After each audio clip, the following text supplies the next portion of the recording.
नमो ॐ विष्णुपादाय कृष्णपृष्ठाय भूतले श्रीमते भक्तिवेदान्त स्वामिन् इति नामिने। नमस्ते सरस्वते देवे गौरवाणी प्रचारिणे निर्विशेष शून्यवादी पाश्चात्य देशतारिणे। जय श्री कृष्ण चैतन्य प्रभु नित्यानंद श्री अद्वैत गदाधर श्रीवासादि गौर भक्त वृंद। हरे कृष्णा कृष्णा कृष्णा हरे हरे हरे राम राम हरे हरे हरे कृष्णा कृष्णा कृष्णा हरे हरे हरे राम राम राम हरे हरे हरे कृष्णा कृष्णा कृष्णा हरे हरे हरे राम राम राम हरे हरे। श्रील प्रभुपाद की जय। ये बुक है on the way to Krishna, जो ऑनलाइन भी अवेलेबल है वेदा बेस वेबसाइट पे, तो इसका लिंक भी हम शेयर कर लेंगे और इसका एक हिंदी वर्जन भी है, तो उसको भी हम दोबारा से ग्रुप में शेयर कर लेंगे। बट वी वुड रिक्वेस्ट कि आप इंग्लिश में पढ़िए, क्योंकि ओरिजिनल जो भी प्रभुपाद जी ने टीचिंग्स दी है, ये किताबें सब इंग्लिश में दी है, ठीक है। और ट्रांसलेशन में हमने देखा है कि कभी कभी क्या है कि बहुत सूक्ष्म रूप से कुछ मीनिंग जो है ना वो थोड़ा सा डिविएट हो जाती है। थोड़ा क्या, कभी तो कुछ तो ऐसे हमने भगवत गीता में पीछे एक ऐसी चीज डिस्कवर की थी, तो बिल्कुल ही उसमें फिलोसफी चेंज हो जाती है।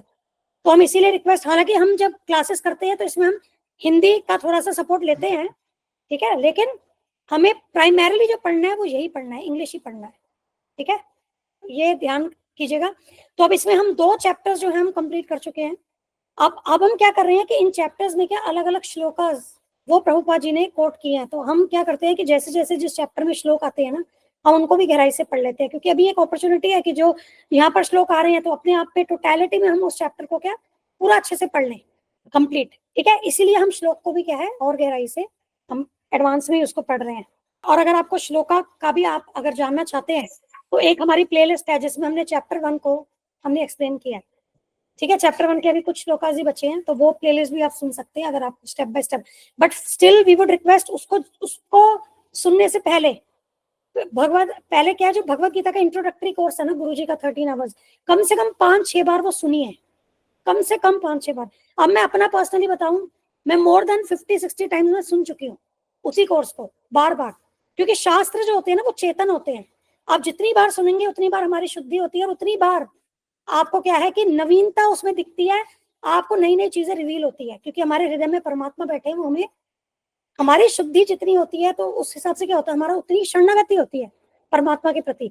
अब जितनी शरणागति होगी तो क्या होगा, उतना ही वो नॉलेज जो है वो हमें चैत्य गुरु के रूप में रिवील करते हैं। तो इसीलिए क्या है कि कम से कम 5-6 बार तो अवश्य सुनिएगा, और उसके बाद आप भगवत गीता रीडिंग एक्चुअली शुरू कीजिएगा। और जो भगवत गीता पे जो वीडियोस भी हैं उसको भी फिर आप सुन सकते हैं। तो अभी हम the way of chanting and knowing Krishna, ये चैप्टर हम कर चुके हैं रीडिंग, ठीक है। इसमें देखिए ये सब श्लोक आ रहे हैं, आप देख रहे हैं गीता 4.7 4.8, फिर यहाँ पर देखिए 9.30। तो यहाँ जो भी वर्सेस है ना हम उनको अब स्टडी कर रहे हैं 9.31, अब हम 4.9 पे हैं। तो अभी हम केवल ट्रांसलेशन पढ़ते हैं और फिर जो एडिशनल पॉइंट्स हैं हम उसमें फोकस करेंगे। ये श्लोक देखिए इस प्रकार से है, जन्म कर्म च में दिव्यम एवं यो वेत्ति तत्वतः त्यक्त्वा देहम पुनर्जन्म नैति मामेति स्वर्जुन। One who knows the transcendental nature of my appearance and activities does not, upon leaving the body, take his birth again in this material world, but attains my eternal abode. O Arjuna.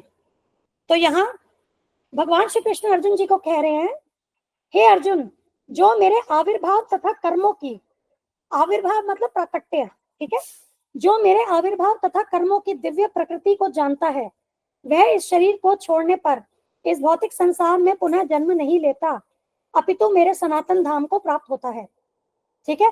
अब अगर इस श्लोक के हम पीछे के 2 श्लोक जाएंगे ना, तो उसमें आप जानते ही हैं ये श्लोक बहुत कॉमन है, सबने सुना है, यदा यदा ही धर्मस्य ग्लानिर्भवति भारत अभ्युत्थानम धर्मस्य तदात्मानं सृजाम्यहम् परित्राणाय साधूनां विनाशाय च दुष्कृतां धर्म संस्थापनार्थाय संभवामि युगे युगे।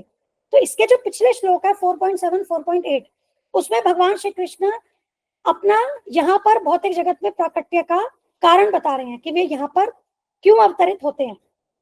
इस पे भी हम चर्चा कर चुके हैं, आपको इसकी पूरी डिटेल्स YouTube चैनल पर मिल जाएगी, आप वहां से सुन लीजिएगा।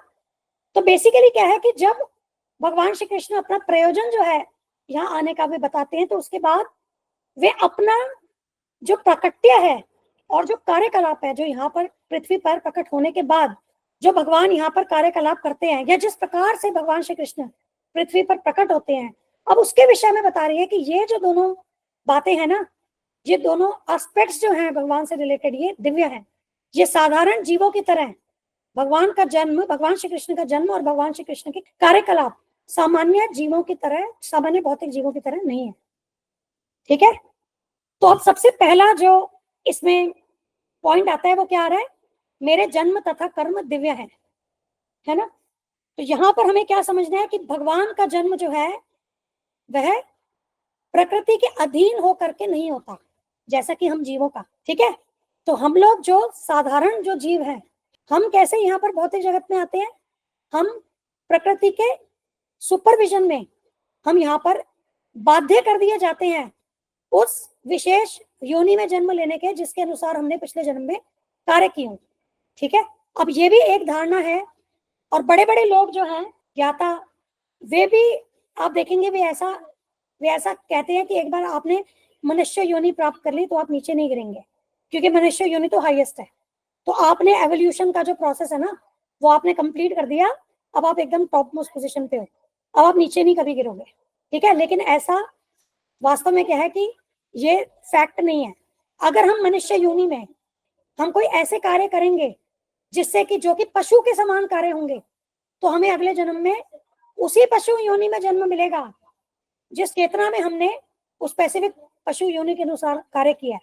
अब ये डिटर्मिन कैसे होगा, ये डिटर्मिन होगा कि at the point of death हम क्या सोच रहे हैं, हमारा भाव मृत्यु के समय क्या है, वही डिसाइड करता है कि अगले जन्म में हमारी क्या गति होगी।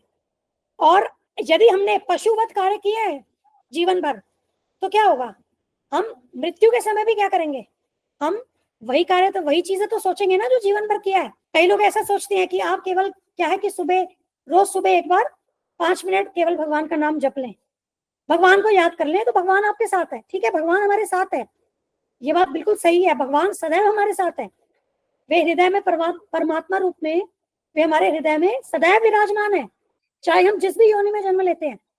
परंतु क्या भगवान को केवल 5 मिनट याद करना पर्याप्त है? भगवत गीता इस बात को स्वीकार नहीं करती कि हमें भगवान श्री कृष्ण का केवल एक ही बार 5 मिनट के लिए ही केवल दिन में नाम लेना है। भगवान भगवत गीता में कहते हैं सततम कीर्तयन्तु माम, सदैव मेरा चिंतन करो। ठीक है, तो अब आगे आप जानेंगे जैसे जैसे और आगे बढ़ेंगे। अब इस पर लॉजिक से कैसे समझेंगे इसे। आपने केवल डेली क्या है कि 5 मिनट भगवान का नाम लिया थ्रू आउट योर लाइफ, और बाकी टाइम आप कुछ और कार्यों में लगे हैं जो कि आध्यात्मिक कार्य नहीं है। तो क्या गारंटी है कि जब मृत्यु के समय आपको भगवान का ही नाम याद आएगा? आपकी अटैचमेंट किस तरफ होगी? आपकी अटैचमेंट उन्हीं कार्यों के प्रति होगी जो आपने जीवन भर किए हैं, है ना। तो जो कार्य आप केवल 5 मिनट कर रहे हैं तो इट मीन्स आप उसको क्या सिग्निफिकेंट मान रहे हैं अपने जीवन में? Are you giving importance to that activity where you are only devoting your 5 minutes out of 24 hours? निकालिए आप, परसेंटेज निकालिएगा कितना होता है, 0.00 पता नहीं कितना परसेंटेज आएगा। तो जब केवल इतना कम percentage of your time daily you are devoting to Lord Krishna for spirituality, so that itself indicates कि आपने उसको इंपॉर्टेंस नहीं दिया लाइफ में। और क्योंकि आपने उस कार्य को केवल कुछ क्षण के लिए, एक तरीके से अगर आप टोटल आप अपना लाइफ लें तो कुछ परसेंटेज के लिए किया है, तो आपको कैसे वो कार्य जो है उसकी स्मृति होगी मृत्यु के समय? आपकी तो उस तरफ कोई अटैचमेंट ही नहीं है। तो अब क्या होता है कि हम जीवन भर जिन कार्यों में प्रवृत्त रहते हैं उसी के अनुसार हमारी चेतना जो है ना वो डेवलप होती है, और वही चेतना जो है हमें मृत्यु के समय वो भाव प्रकट करती है जिसमें हम शरीर त्यागते हैं, और उसी भाव के अनुसार क्या होगा, हमें अगला जन्म प्राप्त होता है। और यदि हमने पशु के समान कार्य किए हैं तो हम पशु योनि में जाते हैं, पेड़ पौधों के समान किए हैं, जड़ की तरह रहे हैं, या नग्न अवस्था में रहना पसंद करते हैं। कई लोग हैं जिनको बिल्कुल ही नग्न रहने का, आजकल का अगर हम देखें कि लोग कितना कपड़े पहनने का ढंग नहीं रहा है, हमारा वैदिक कल्चर वो चीज नहीं कहता है। अगर किसी को एक्सपोज करने का मेंटालिटी है, नग्न रहने की मेंटालिटी है, तो उनका जन्म शास्त्र बताते हैं पेड़ पौधे बन जाते हैं, क्योंकि पेड़ पौधे कपड़े नहीं पहनते, ठीक है। या किसी जानवर योनि में, उससे भी आप कनेक्ट कर सकते हैं। अब किसी को मांसाहार का बहुत शौक है, तो हो सकता है अगर वो उसकी चेतना पूरा जीवन भर अगर इसी तरफ रही है कि मुझे तो मांसाहार ही खाना है, तो अगले जन्म में वो शेर या कोई कार्निवोरस एनिमल बन जाएंगे, ठीक है। किसी को बहुत ज्यादा सोने का शौक है, जिसको जब मन करता है कि मैं सोता रहूं, वो पोलर बियर बन जाएंगे। सुना होगा आपने पोलर बियर, 6 महीने हाइबरनेशन, है ना, साइंस में पढ़ते हैं, स्कूल में पढ़ाया जाता है। तो इसका अर्थ क्या हुआ, हम जैसा कार्य करेंगे जीवन भर, वैसे ही हमारा मृत्यु के समय भाव होगा, वैसी ही हमारी गति होगी। और यदि हम अध्यात्म में आगे बढ़ने का प्रयास करेंगे, ब्रह्म जिज्ञासा करेंगे, भगवान से संबंधित कार्य करेंगे, तो हम अगला जन्म जो है वो भी, अगर देखिए, अगर वो अवस्था आए जिसमें कि हम सारे भौतिक बंधनों से मुक्त हो जाएंगे, अगर हो गए, हमने ऐसा कार्य किया कि समस्त जो है ना हमारा भौतिक से हमारी मुक्ति हो गई, तब तो भगवत धाम प्राप्त करेंगे। और यदि अभी उसमें कुछ शेष रहता है, अभी हमारा जो आध्यात्मिक जर्नी अभी कुछ शेष रहती है, तो अगले जन्म में मनुष्य जीवन प्राप्त करके हमें वैसी फैसिलिटीज मिलेगी। तो इसीलिए आप जो इस यहाँ पर इस सेशन में आए हैं, ये आप संयोग से नहीं आए हैं कि बाय चांस ऐसा हुआ कि हमारी शिफाली माता जी से बात हुई और चलो हम यहाँ पर आ गए। नहीं, आपने इस जन्म या पिछले अनंत जन्मों में कभी ना कभी ये जिज्ञासा की है, और इसीलिए प्रभुपाद जी की कृपा प्राप्त हुई है। Actually nothing happens in this world by chance, ठीक है। कोई भी चीज जो है वो बाय चांस नहीं होती है। हमेशा साइंस भी कॉज एंड इफेक्ट की बात करता है ना। तो कॉज एंड इफेक्ट, तो हर एक कार्य के पीछे कुछ ना कुछ कारण है, और मूल कारण जब हम जाएंगे ना, तो मूल कारण जो है सर्व कारण कारणम वे भगवान श्री कृष्ण, ठीक है। तो अब हमारा जन्म कैसे होता है, हमारी चेतना के अनुसार हमारा भाव, फिर भौतिक प्रकृति जो है हमें उस प्रकार से सूटेबल बॉडी प्रदान करती है। परंतु अब भगवान का प्रकृत्य जो है वह क्या है, वह दिव्य है। वे अपनी स्वीट विल पे आते हैं, जैसा चाहे, जब चाहे, जहां चाहे, जिस रूप में चाहे वे आते हैं। जो गर्भ धारण का जो विभिन्न योनियों में प्रोसेस होता है, उस प्रोसेस के थ्रू भगवान नहीं आते हैं। इसमें एक जन्माष्टमी पर हमने एक सीरीज की थी, आपसे विनती है कि समय मिले सुनिएगा, कि किस प्रकार से भगवान श्री कृष्ण पहले वसुदेव जी के हृदय में प्रकट हुए थे, फिर देवकी मैया के, वसुदेव जी के हृदय से फिर देवकी मैया के हृदय में प्रकट हुए। इस प्रकार से देवकी मैया ने उन्हें अपने अंदर धारण किया था, और फिर जब भगवान का जन्म हुआ था तो वे चतुर्भुजी विष्णु के रूप में वे प्रकट हुए थे। तो ये जन्म जो है भगवान का, वह क्या है, वह दिव्य है, और वे भौतिक प्रकृति के अधीन नहीं है। भौतिक प्रकृति भगवान के अधीन है। वो ये भी एक वर्ष आता है भगवत गीता में, मयाध्यक्षेण प्रकृति सूयते स चराचरम। तो ये एक श्लोक आता है, इसको हम जैसे जैसे रेफरेंसेस आएंगे तो हम और डिटेल में करेंगे। तो ये जो प्रकृति है, भगवान कहते हैं ये जो प्रकृति है मेरी अध्यक्षता में कार्य करती है। तो शक्तिमान तो कभी शक्ति के अधीन नहीं होंगे ना, लेकिन हाँ, हम जीवात्मा जो है, हम भगवान की वो जो माया शक्ति है, प्रकृति है, उसके अधीन है, ठीक है। और एक और चीज, हमारा जो यहाँ शरीर मिलता है हमें, वह जन्म मृत्यु जरा व्याधि इन सब स्टेजेस को, इन सब भौतिक दुखों को भोगता है। मतलब बेसिकली जीवात्मा की अगर हम बात करें, जीवात्मा जब इस भौतिक जगत में जन्म लेती है तो वह जन्म मृत्यु जरा व्याधि इन 4 प्रकार के दुखों से ग्रस्त होती है। जन्म भी एक बहुत बड़ा दुख है। एक बंद कोठरी में किस प्रकार से उस आत्मा को रहना पड़ता है, जब तक उसकी बॉडी फॉर्म होती है अंदर माता के गर्भ में, 9 मंथ्स उसको रहना पड़ता है इंक्यूबेशन पीरियड में, और कैसे वो को बिल्कुल उसमें बंद रहता है, गर्मी होती है उसमें कितनी, और माता जो भी जिस प्रकार का फूड माता खाती है उस प्रकार से वहां पर क्या एनवायरमेंट वैसी हो जाती है। आप मिर्ची वाला फूड खाओगे तो वैसी जलने वाली एनवायरमेंट होती है, सो ऑन। तो ऐसे ये सब क्या बताया गया है, शास्त्रों में बताया गया है, और ये साइंस भी मानती है। अब जन्म का प्रोसेस, जब बच्चा माता के गर्भ से बाहर निकलता है, जब नेचुरल प्रोसेस से जब बाहर निकलता है, वो भी पेनफुल है। शास्त्र बताते हैं माता के गर्भ में जो जीव है ना, उसको, जो भाग्यशाली जीव होता है उसको अपना पिछला जन्म याद होता है, तब वो भगवान से प्रे करता है कि हे भगवान, मुझे यहाँ से बाहर निकालिए, मैं आपकी भक्ति करूंगा। यही हमारा फर्स्ट प्रॉमिस है हमारी लाइफ का। हम कहते हैं ना कि promise breaker is a shoe maker, ऐसा भी बोलते हैं ना, प्रॉमिस ब्रेक नहीं करना चाहिए। ये आजकल तो ऑपोजिट मेंटेलिटी आ गई है कि प्रॉमिस तो ब्रेक करने के लिए होते हैं। बेसिकली हम वही फॉलो कर रहे हैं सभी, कि प्रॉमिस तो ब्रेक करने के लिए होते हैं, क्योंकि पहला प्रॉमिस तो हमने भगवान को किया होता है जब हम अपनी माता के घर में हैं, परंतु बाहर आकर के हम क्या है, भगवान को भूल जाते हैं। तो ये जन्म का भी जो प्रोसेस है ना, ये बहुत ही पीड़ादायक है। मृत्यु पीड़ादायक है, हम देखते ही हैं। जरा, बुढ़ापा पीड़ादायक है, कैसे वियर एंड टियर होता है बॉडी में, ऑर्गन्स कमजोर होने लगते हैं, हड्डियों में दर्द होने लगता है ना, चलने फिरने में अक्सर असक्षम हो जाते हैं। तो ये सब प्रॉब्लम, व्याधि, विभिन्न प्रकार की बीमारियां पीड़ादायक है। अब ये वास्तविक स्थिति हमारी है नहीं, क्योंकि हम तो आत्मा है। आत्मा जन्म मृत्यु जरा व्याधि से ग्रस्त नहीं होती है, क्योंकि शरीर धारण किया है ना, इसलिए शरीर एक्चुअली ऑल दीज मिजरीज जो कि हमें यहाँ पर फील करनी पड़ रही है, वो शरीर धारण करने के कारण। ठीक है, अब भगवान जो है, भगवान दिव्य है, भगवान का जो शरीर है वह भी दिव्य है। हमारा शरीर पंच तत्वों से बना है, पृथ्वी, अग्नि, जल, वायु, आकाश, लेकिन भगवान का शरीर जो है वह दिव्य है, सच्चिदानंद है। वास्तव में हम आत्मा है, हमारा भी एक सच्चिदानंद रूप है, क्योंकि हम भौतिक संसाधनों को भोगना चाहते हैं, इसीलिए हम यहाँ पर, हमें जन्म लेने के लिए हम बाध्य हो जाते हैं, प्रकृति हमें बाध्य कर देती है यहाँ जन्म लेने के लिए, और फिर हमें क्या है कि पंच तत्व का ये शरीर प्राप्त होता है। यहाँ जन्म लेने के कारण ही सभी प्रकार के दुख है, लेकिन भगवान का जो शरीर है वह क्या है, वह आध्यात्मिक है, सच्चिदानंद है। तो भगवान में ये विकार नहीं होते हैं। ठीक है, तो ये तो कुछ डिफरेंसेस हो गए। और एक चीज और भी है, एक और बात इसमें समझिए, इसको पिछले 2 श्लोकों से कनेक्ट कीजिए। हम यहाँ पर क्यों आ रहे हैं, जन्म क्यों ले रहे हैं, क्योंकि हम यहाँ अपने कर्मों को भोगने के कारण हमें जन्म लेना पड़ रहा है ना। जो भी हमने कर्म किए हैं उसको भोगने के लिए, अच्छा अच्छे किए हैं तो अच्छे का भी, हमें पुण्य फल का भी प्राप्ति के लिए हमें शरीर धारण करना पड़ता है। पाप कर्म किया है तो पाप फल को भी प्राप्त करने के लिए हमें यहाँ जन्म लेना पड़ता है। परंतु भगवान यहाँ भौतिक जगत में क्यों प्रकट हो रहे हैं, वे साधुओं की अर्थात भक्तों की रक्षा के लिए, दुष्टों के संहार के लिए, धर्म की पुनः स्थापना के लिए यहाँ आते हैं। तो प्रयोजन भी देखिए डिफरेंट हो गया। तो इससे ये फर्स्ट पॉइंट हमारा यहाँ से क्लियर होता है कि भगवान के जन्म तथा कार्यकलाप के ऊपर हम चर्चा कर चुके हैं, परसों मतलब लास्ट जो सेशन हुआ था उसमें कर चुके हैं।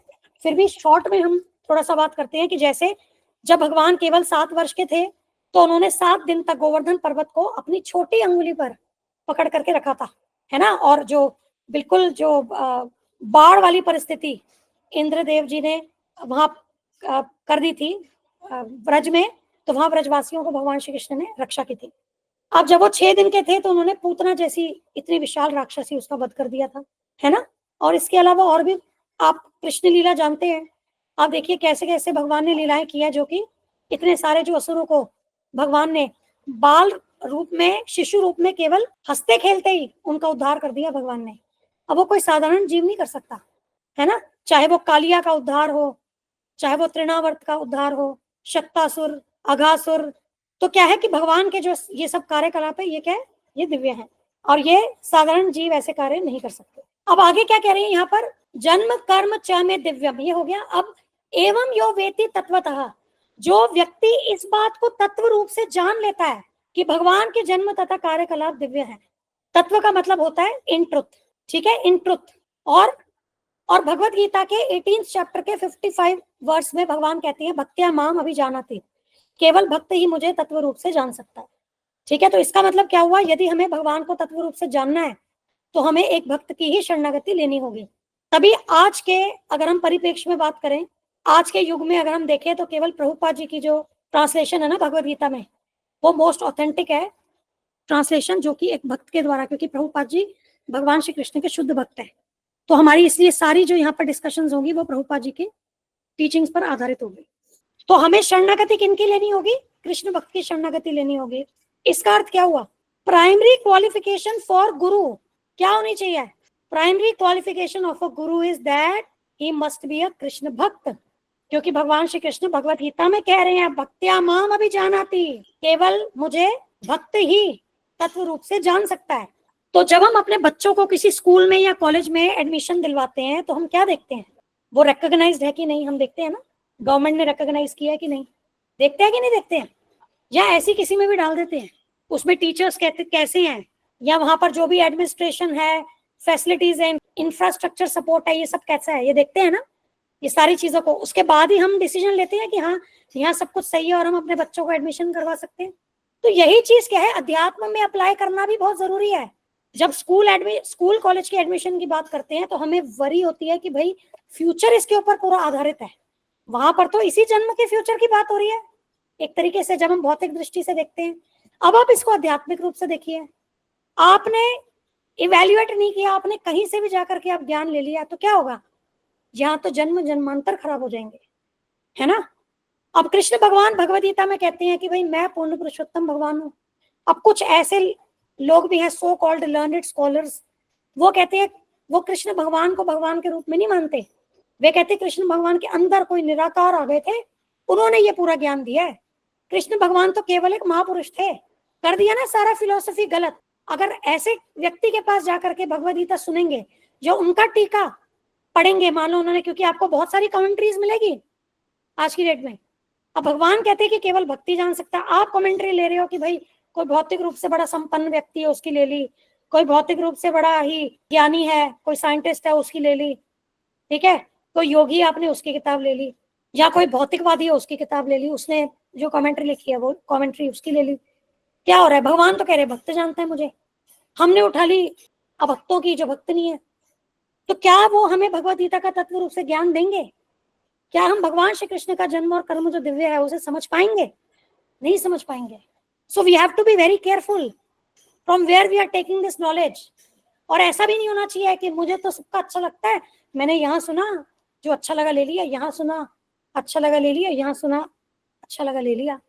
मतलब आपको एक मुर्गी दे दी गई, मुर्गी आपको सोने के अंडे देती है, आपने उसको काट दिया, बोला इसको दाना खिलाना नहीं पड़ेगा, अंडे अंडे में जमा कर लूंगी। तो शास्त्र ऐसे नहीं लिए जाते। एक बात तो ये कि जो मन को अच्छा लगा ले लिया, जो नहीं लिया, एक पॉइंट ये। दूसरी चीज, आप एमबीबीएस करना चाह रहे हैं, लेकिन आप क्या कर रहे हैं, कॉलेज एक ज्वाइन नहीं कर रहे, कह रही है कि ये क्लास में इस कॉलेज में कर लूंगी, ये क्लास में इस वाले कॉलेज में जाके करूंगी, ये उसमें करूंगी, ऐसे ऐसे करके कि एमबीबीएस की डिग्री पूरी होगी? नहीं होगी, है ना। तो first we have to evaluate that from where we have to take the knowledge, and then we must follow the process systematically. जैसे स्कूल में, कॉलेज में करिकुलम होते हैं, पूरा पढ़ाई का करिकुलम होता है, पढ़ाने का करिकुलम, सिलेबस, एवरीथिंग एक सिस्टमैटिक होता है। तो अध्यात्म को भी वैसे ही लेना पड़ेगा। कोई मजाक की चीज नहीं है अध्यात्म कि किसी से भी नॉलेज ले लें और सोचेंगे, कहते हैं ना सब तो भगवान के पास ही जा रहे हैं, इतने सारे पंथ है सब भगवान की ओर ही जा रहे हैं। अब भगवान तो भगवद गीता में ऐसा कहते नहीं है। वो कहते हैं आप देवताओं की पूजा करोगे, देवताओं के लोग जाओगे, पितरों की करोगे, पितृ लोग जाओगे, भूत पिशाचों की करोगे तो उनके लोग जाओगे, मेरी करोगे तो ही मेरे पास आओगे।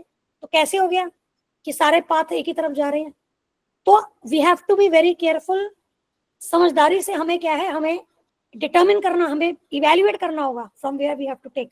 तो यहाँ पर समझने की बात यह, तत्व रूप से भगवान के जन्म तथा कर्मों को केवल भक्त जान सकता है। तो यदि हमें भगवान श्री कृष्ण के बारे में जानना है तो हमें भक्त की ही शरणागति लेनी होगी, अन्य और कोई हमें भगवान के विषय में नहीं बता सकता, तत्व रूप से नहीं बता सकता, हम भटक जाएंगे। आगे क्या कहते हैं, त्यक्तवा देहम पुनर्जन्म, इस देह को त्याग लेने के बाद। अब यहाँ पर भी देखिए, हमारा जो जन्म यहाँ पर होता है तो हमें देह त्यागनी पड़ती है, क्योंकि ये जो देह हमें यहाँ प्राप्त हुई है, जो पंच तत्वों से बनी है, ये नश्वर है, ये हमें त्यागनी पड़ेगी। तभी जब मृत्यु होती है तो देहांत कहते हैं, आत्मांत नहीं कहते हैं। हम आत्मा है, आत्मा का अंत नहीं होता, इसीलिए कहते देह प्लस अंत, देह का अंत, देहांत। अब यही अगर भगवान की बात करें, हमने क्या बात की थी कि भगवान का शरीर क्या है, सच्चिदानंद। भगवान की देह का अंत नहीं होता, भगवान का शरीर सच्चिदानंद है, स्पिरिचुअल बॉडी। और जब हम भौतिक जगत से मुक्त होते हैं, जब हम कृष्ण भक्ति करते हैं और अल्टीमेटली फाइनल जो स्टेज है जिसपे हम इस भौतिक जगत से मुक्त होते हैं, तब हमें भी स्पिरिचुअल बॉडी जो हमारा ओरिजिनल रूप है वो प्राप्त होता है, और भगवत धाम की हम प्राप्ति करते हैं और भगवान के साथ शाश्वत रूप से भगवत धाम में रहते हैं और उनकी लीलाओं में भाग लेते हैं, उनकी सेवा करते हैं। वही हमारी वास्तविक स्थिति है, वो हमारी कॉन्स्टिट्यूशनल पोजीशन है, वही हमारे इस एग्जिस्टेंस का पर्पस है। ठीक है, तो त्यक्तवा देहम पुनर्जन्म नैति, तो इस देह को त्याग लेने के बाद, मतलब ऐसा व्यक्ति जो भगवान के जन्म तथा कार्यकलापों को तत्व रूप से जान लेता है, वह इस देह को त्याग लेने के बाद पुनर्जन्म नहीं लेता। तो जो हम जन्म मृत्यु के चक्र में फंसे हैं, जिसके कारण हम कष्ट झेल रहे हैं, हम उन कष्टों से मुक्त हो जाते हैं, हम cycle of birth and death से निकल जाते हैं। आगे क्या कह रहे हैं, मां मेति सो अर्जुना, वो पुनर्जन्म नहीं लेता, वो मुझे प्राप्त होता है, अर्थात वो मेरे धाम में प्रवेश करता है।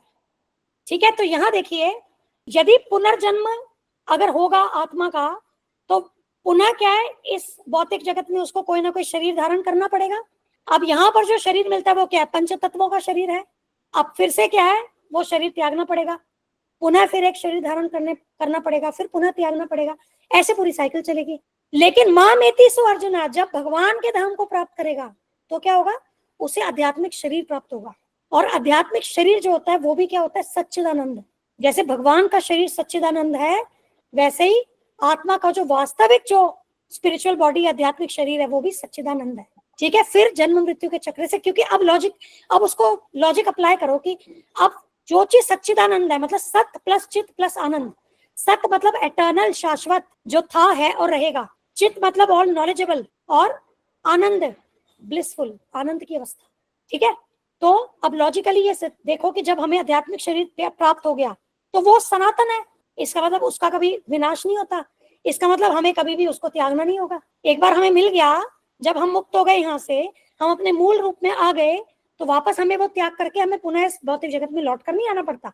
ठीक है, तो शाश्वत रूप से हम भगवान के धाम को प्राप्त होते हैं। ठीक है, और यही जो है ना, यही योग की सिद्धि यही है। ठीक है, भक्ति योग की सिद्धि यही है, और यही हर जीव की वास्तविक जो गति है ना, जो फाइनल डेस्टिनेशन है वो यही है। ब्रह्मलीन होना नहीं है। आपने ये भी बहुत सुना होगा, ब्रह्मलीन। आपने सुना होगा कि किसी के लिए कहते हैं कि ये व्यक्ति ब्रह्मलीन हो गए, है ना।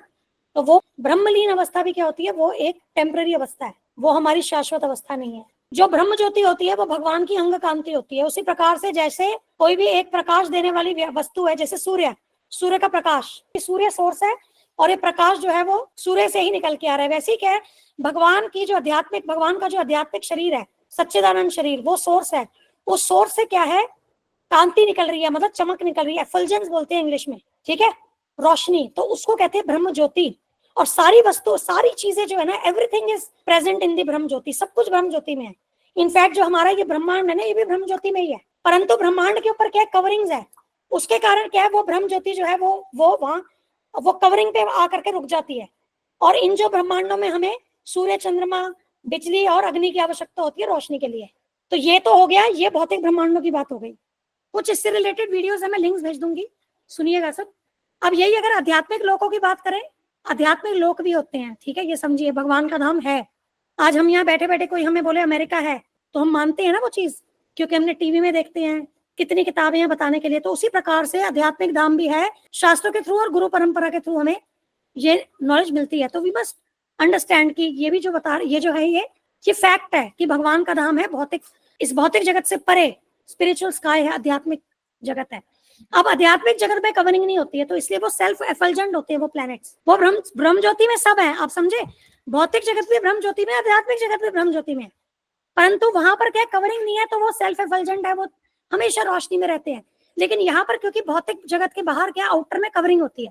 ठीक है, ये हमने एक बार गोलोक चार्ट किया था, तो वो कवरिंग की वजह से क्या है कि वो ब्रह्म ज्योति ब्लॉक हो गई। और ये भगवान का जो शरीर है ना, भगवान का colour fresh rain cloud, blue black shade बताया है, bluish black, fresh rain clouds का शेड। इसलिए जो ब्रह्म ज्योति है ना, वो ब्लूइश शेड होती है। तभी हम रात में आसमान में जब स्काई देखेंगे ना, वो प्योर काला नहीं दिखता है, वो नेवी ब्लू दिखता है। ठीक है, क्योंकि वो कवरिंग के पीछे वो ब्लू वाला जो शेड है वो यहाँ पर आ रहा है, ब्लैकिश ब्लू। पर क्योंकि वो कवरिंग है तो यहाँ रुक गया, और यहाँ रुक गया तो यहाँ अंधकार हो गया, है ना। तो इसीलिए यहाँ सूर्य, चंद्रमा, बिजली, इन सबके प्रकाश के लिए अग्नि, इन सब की आवश्यकता होती है। और इसमें एक मीनिंग और भी है, अध्यात्म जगत स्वतः ही प्रकाशित है, मतलब वहां क्या है, वो ज्ञान से भरपूर है। यहाँ पर वो अंधकार हो गया, तो अंधकार क्या होता है, अज्ञानता ही होती है, तो यहाँ पर अज्ञानता है। इस रेस्पेक्ट में भी समझिए भौतिक और आध्यात्मिक में भेद। ठीक है, अब क्या है कि अब जब हम, अच्छा एक चीज और, जब हम शरीर की भी बात कर रहे थे, सच्चिदानंद शरीर, जो भगवान का सच्चिदानंद शरीर है, स्पिरिचुअल बॉडी, हमारी जो शरीर है वो क्या है, असत अचित निरानंद। ये समझ लो, असत अचित निरानंद, टेम्पररी, अज्ञानता से पूर्ण, और निरानंद, उसमें कोई आनंद नहीं है। आनंद तो आत्मा के स्तर पे है।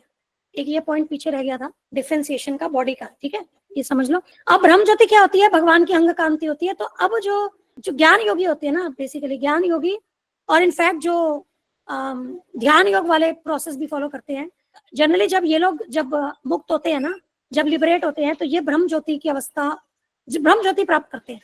ठीक है, अब क्या है कि आत्मा भगवान का सनातन अंश है।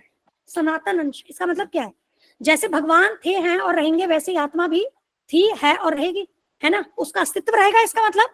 तो इसका अर्थ यह हुआ कि जब ब्रह्म ज्योति में आत्मा चली जाती है तो उसमें लीन ऐसे नहीं हो जाती कि मिक्स हो जाएगी, वो भी ब्रह्म ज्योति बन गई। That is not possible, because आत्मा की आइडेंटिटी भी क्या है, शाश्वत है। ठीक है, वो एग्जिस्ट करती है, वो थी है और रहेगी। क्योंकि यदि हम मिक्स हो गए उसमें जाकर के ब्रह्म ज्योति बन गए तो हमने तो अस्तित्व खो दिया ना। अब क्या है कि वहां पर जब ब्रह्म ज्योति में कोई जो भी जीव, वहां जीवात्माएं पहुंचती है, जैसे आसमान में आप सितारे देखिए, ऐसे सोचिए कि आसमान में खूब सारी रोशनी है और उसके अंदर अलग अलग सितारे चमक रहे हैं। तो ये जो सारे जीव है ना जिनको ब्रह्म ज्योति प्राप्त होती है, ये वहां पर क्या है, ब्रह्म ज्योति में अलग अलग सितारों के रूप में चमक रहे हैं। अब भगवान की अंग कांति है, ऐसे ही आत्मा की भी अंग कांति है, वो छोटे छोटे सितारों की तरह चमक रही है वहां पर।